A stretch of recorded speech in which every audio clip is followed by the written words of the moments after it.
Hello everyone and welcome to my YouTube channel. Today we are going to discuss how to fix this account is not allowed to use WhatsApp due to spam. For example, if you are using WhatsApp and you see this kind of error on your WhatsApp after some time, so how you can fix that?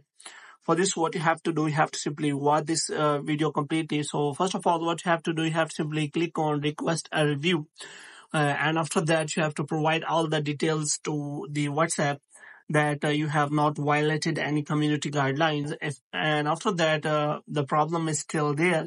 Then what you have to do, you have to simply watch this video completely.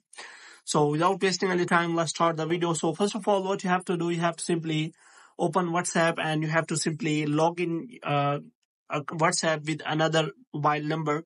There may be chances that your mobile number has been restricted or blocked on the WhatsApp. So what you have to do, you have to log in with another mobile number. And after that, if the problem is still there, then you have to simply open a Chrome browser. And after that, you have to simply search for WhatsApp support. And after searching for WhatsApp support, you have to click on contact WhatsApp. So here what you have to do, you have to simply scroll it down. So if you are WhatsApp or simply Messenger WhatsApp or business WhatsApp, then you have to simply click on relevant. And after that, you have to simply select your country.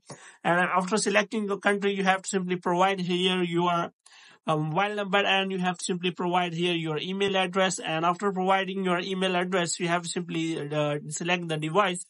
And here what you have to do, you have to simply tell the details to the WhatsApp that what the problem related to your WhatsApp. So here is written, hello WhatsApp team, recently my account is blocked due to spam.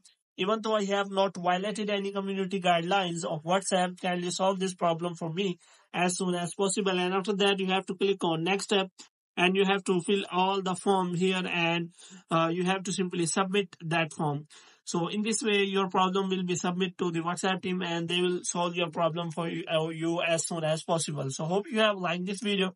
If you're gonna get more videos like these, you can subscribe our channel.